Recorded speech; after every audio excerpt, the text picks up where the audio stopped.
Hi, I'm Melissa Muir. Welcome back to another video. I get a lot of questions on how to use a lot of the tools that I have in my studio for different types of projects. One being the Superior Ring Bender. I've shown you now how to create a spoon ring using that as well as a cuff. And today I'm going to show you how to create a fun little pair of hoop earrings with the cute little dangles. In this case, I've used sterling silver with labradorite. And let's get started now and I'll show you how I did them. The first thing I need to do is get everything ready. So I have two pieces here that are each 5 millimeters wide by just a little over, maybe about 3 inches long. I also have for my ear wires one piece that will be cut in half. It's about 3 1/4 inches long, maybe 3 1/2 inches, so that each piece will end up being about 1 1/2 or 1 3/4 inches long. I also have gone through and figured out what I'm going to use for my dangles. So in this case, I have some little labradorite rondelles and faceted square or rectangular beads that I'm going to use. In this piece, I've already smoothed or rounded these corners because the last thing we want to have is any type of lethal jewelry. So I will take my file on this as well and just come in and round the corners so that everything is nice and smooth. Notice that I take my piece and I use the entire length of my file to do this. So I'm going to do that for the other sides on this.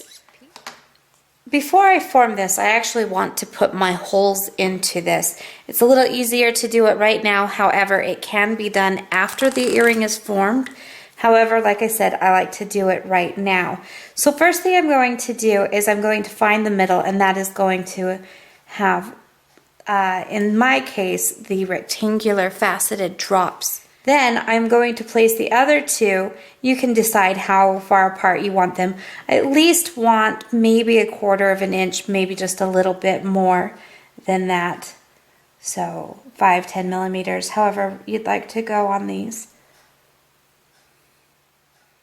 I'm just going to take the time here, make sure that they are pretty close to the center of my piece.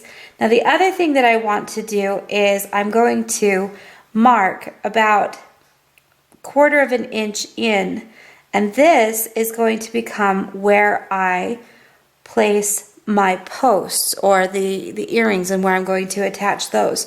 So I can also mark a hole in those areas as well, and then this will be where I'm going to bend up for the earring itself.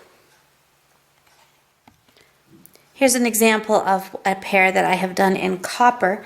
So we want to make certain that we leave, like I said, probably about 1/4 inch or maybe a little bit more, where we bend these straight up, and then we can attach our ear wires to that.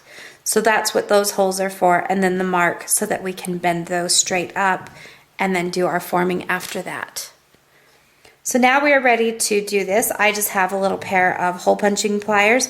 In this case, they are 1 1/4 inch hole that I'm going, or millimeter, 1 1/4 millimeter, not 1 1/4 inch, that's huge. 1 1/4 millimeter hole. I'm going to line this up and then just punch my hole through. Remove that from my pliers.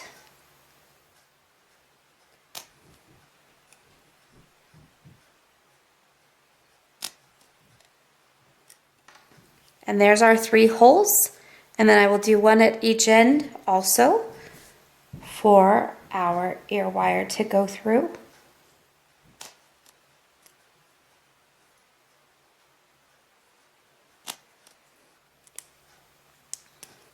Okay. And we're almost ready. I'm going to do the other one and we'll begin. So what I've done here is I've taken my pliers and just brought them into the end of my earrings and just given them a slight bend. It's almost a 90-degree, but not quite. And I've done this for both pairs. So you can see that the hole is now kind of bent up, and that's going to, again, be where we attach our ear wire. So now we're ready to take these over to the Superior Ring Bending tool and get these formed. For For this pair of earrings, because I'm starting off with a 3-inch blank, I'm looking for a little bit larger size here. So I'm actually going to be using the largest of the dies. And what I'm going to do is I'm just going to nestle up to the edge of this, the mandrel here, the mandrel and the die. So I'm just going to kind of nestle up to that die there. The wire, and I'm going to just bring this in and close it around, overlapping each of my pushes.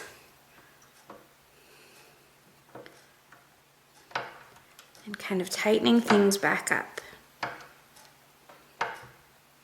And I'll just give a final little squeeze with my fingers, and you will see that it's going to open up quite a bit.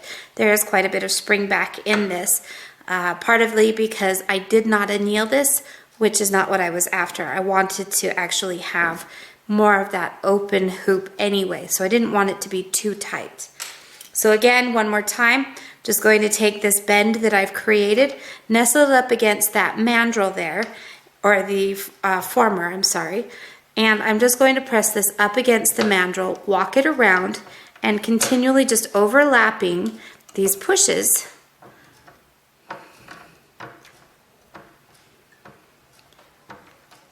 Again, give this kind of a final squeeze, tighten anything up. And there we have it. So again, we have around that similar sizing with the spring back and everything. Now we're ready to go through and finish forming this and hanging our dangles. So here I have one earring mostly done. It just needs its ear wire, but I wanted to kind of show you where we're headed with this so that you have an idea of what we're going to be doing. I have alternated with the rondelles and that square faceted labradorite bead. And then you can kind of see the way that I've attached these inside is simply made a really simple eye pin on the head of each of these head pins. And that just allows them to have some free movement. The other thing that I have done is I've taken these posts that I'm going to attach my ear wire to and stood them straight up. So let's see how we did this. So we're starting off with, again, our base loop. We have our holes drilled in. I'm going to take one of my rondelle head pins, stick that through, and I'm going to use my round nose pliers to turn a very small little loop here at the top.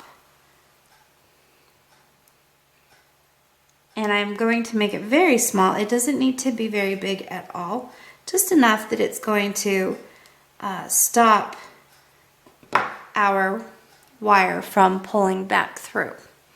Next, I'm going to take one of my square or rectangular faceted beads, and I'm going to do the same thing. Come in, turn a very small loop,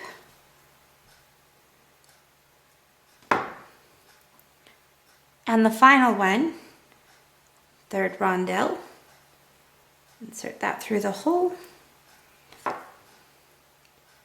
Again, turn a very small loop.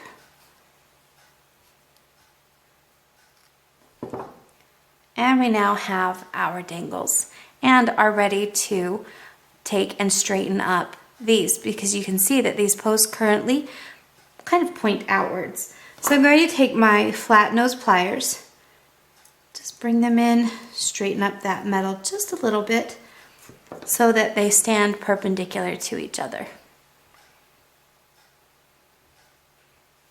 All right, next thing that we need to do is create our ear wires. I have my piece of wire here. It's about 3 1/4 inches. So if you want, you can just take it and use your ruler to cut. It looks like we've got about 3 1/2 inches on this one. So I'm going to come at about 1 3/4 inches, and I'm going to cut that. So get my cutters here, get it into position. If you want, you can take and straighten this up, but you can see we've got two pieces that are pretty similar in size. The last step on this is to create the ear wires. So I now have both of my ear wires. I have filed the ends of these so that they're nice and rounded and will be more comfortable when they are inserted into the ear. Now, You don't have to have all of the tools that I'm showing in this video to be successful at this. This video was meant to show you how to use the tools that you may have in your studio for multiple purposes.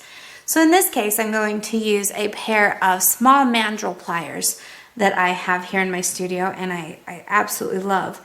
And what I'm going to do is just create a loop for my ear wire, and this is going to attach to one end.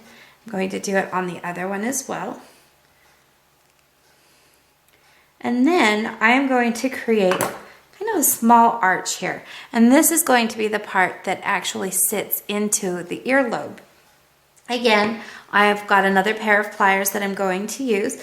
In this case, it's a stepped ring plier, or one of your stepped ring mandrels. And I'm just going to bring this around. In this case, I used the second largest, and we now have this for our ear wire. Not our final size, but something that gets us started. So again, place this in here, bring it in, and wrap that around. So now that we have the shape of our ear wires almost, we need to create the little jut that's going to kind of lock it into the hole on our ear wire. So again, I'm going to take my flat nose pliers, grab the end of this, about 3-4 millimeters into it, and give kind of a 90-degree bend in that. Same for the other side. So now we have both of our ear wires, and it's time to hook them into our earrings, and then we'll finish the final form, or that curve that's in these ear wires. To open this up, you want to open it like a jump ring, where you take your pliers and you twist it open. Don't ever pull a jump ring or anything like that open. Always want to twist it. Going to insert my earring hole into this. And again, I'm going to come back in here and twist this closed. And at this point, you can see that our ear wire is too big. So what we need to do is kind of tighten up this loop a little bit.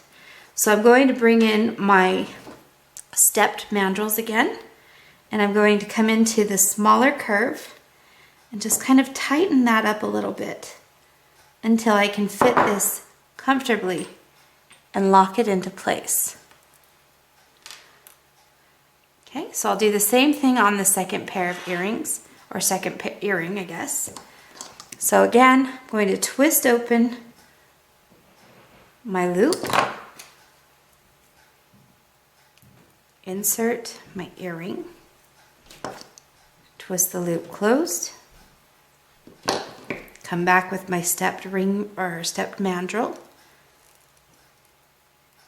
and tighten up that curve. Insert it into the hoop. Make any adjustments you need. So in this case, I'm going to need to adjust the angle and insert this into my earring.